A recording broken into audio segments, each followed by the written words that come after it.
Hello दोस्तों, कैसे आप लोग? आई होप कि आप लोग अच्छे और मजे में होंगे।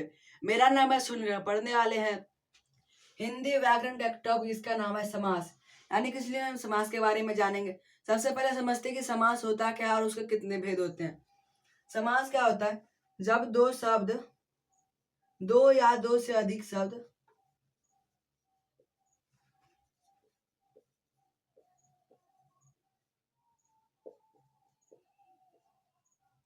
मिलकर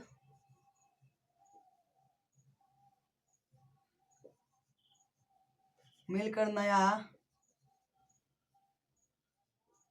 शब्द बनाते हैं। क्या होता है? जब दो या दो से अधिक शब्द क्या होता है, एक साथ मिलकर के कोई नया शब्द बनाता है, उस प्रोसेस को यानी कि उस प्रक्रिया को क्या बोलते हैं? समास बोलते हैं। यानी कि वो जो नया शब्द बना उसको समास नहीं बोलते, बल्कि उसका जो प्रोसेस यानी कि उसका जो प्रक्रिया है नया शब्द बनने का, उसको बोलते हैं समास। जैसे कि राजा का महल, तो क्या बनेगा? राजमहल। देखा हुआ? ये दो दो से अधिक शब्द से क्या बना? एक नया शब्द बना, जिसको भी बोलेंगे राजमहल। अगर हम लोग राजा का महल बोले फिर भी वही, और राजमहल बोले फिर भी, दोनों का मीनिंग क्या आएगा? सेम आएगा। और जो कि क्या है, एक से यहाँ पर दो या दो से अधिक शब्द से क्या बना है? नया शब्द बना है। यानी कि इस प्रोसेस को क्या बोलेंगे? समास। समास के जो है 6 भेद होते हैं, उनके बारे में समझते हैं। पहला है तत्पुरुष समास। तत्पुरुष समास में क्या होता है? इसका जो दूसरा पद यानी कि दूसरा जो शब्द है वो प्रधान होता है, यानी कि उसका दूसरा शब्द मेन होता है। जैसे कि राजपुत्र, यानी कि राजा का पुत्र।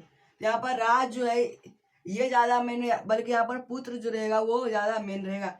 या फिर घुड़सवार, यानी कि घोड़े पर सवार। यहाँ पर घुड़ का नहीं रहेगा बल्कि सवार का रहेगा मेन। उसी तरह से पुस्तकालय, पुस्तक का वहां पर प्रधान नहीं रहेगा, आलय यानी कि उसका घर वहां पर प्रधान रहेगा। उसके बाद कर्मधारय समास में क्या होगा? इसमें जो दो शब्द रहेगा जो बनेगा, वो पहला तो रहेगा विशेषण, पहला रहेगा विशेष्य और दूसरा रहेगा विशेषण, या फिर उपमेय और उपमान।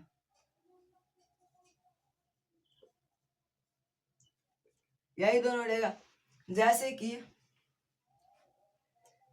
उदाहरण के लिए ले ले तो क्या हो सकता है?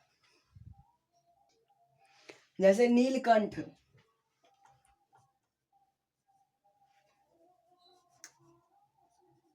नीलकंठ, यहाँ पर क्या है? नीला, इसका मतलब क्या हुआ? नीला कंठ। यहाँ पर कंठ जो है ये तो हुआ विशेषण, सॉरी नील जो है वो हुआ विशेषण, और दूसरा कंठ यानी कि नीला कंठ। यानी कि कंठ कैसा है? नीला है, तो यहाँ पर ये हुआ नीलकंठ, यानी कि ये हुआ विशेषण और ये हुआ विशेष्य। उसी तरह जैसे नील कमल, तो नील यानी नीला कमल, यानी कि नीला जो हुआ वो हुआ विशेषण और कमल जो हुआ विशेष्य। इसके बाद द्विगु समास। द्विगु समास में क्या होता है? इसका जो पहला शब्द रहेगा वो क्या रहेगा? वो संख्यावाचक रहेगा। जैसे कि तिरंगा, यहाँ पर यानी कि तीन रंगों का, यानी कि तीन रंग का।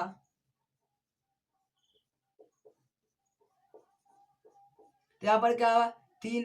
उसी तरह चौड़ा, तो यहाँ पर चार आया। नवरात्र, नव आया यानी नौ आया।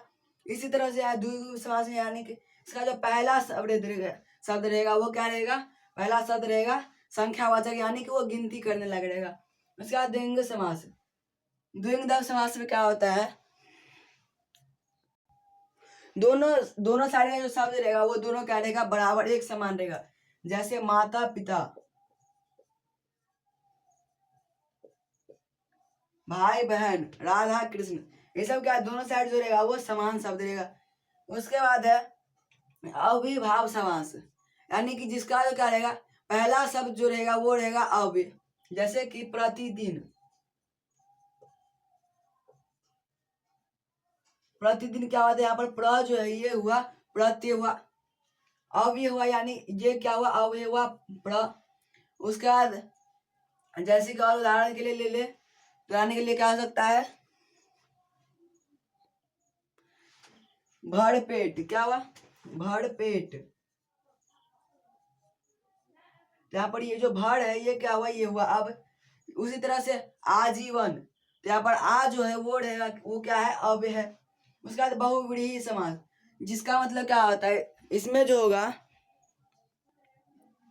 इसमें रहेगा न पहला शब्द प्रधान रहेगा ना दूसरा शब्द प्रधान रहेगा। यहाँ पर जो तीसरा शब्द रहेगा वो प्रधान रहेगा। जैसे कि नीलकंठ, नीलकंठ, यहाँ पर नीलकंठ का मतलब क्या हुआ यहाँ पर शिव जी जिसका क्या होता है कंठ यानी कि गला जो है वो नीला रंग का। यहाँ पर नीलकंठ यानी कि यहाँ पर ना पहला शब्द है प्रधान न दूसरा शब्द है, यहाँ पर अलग ही तीसरा शब्द प्रधान है जो कि है शिव।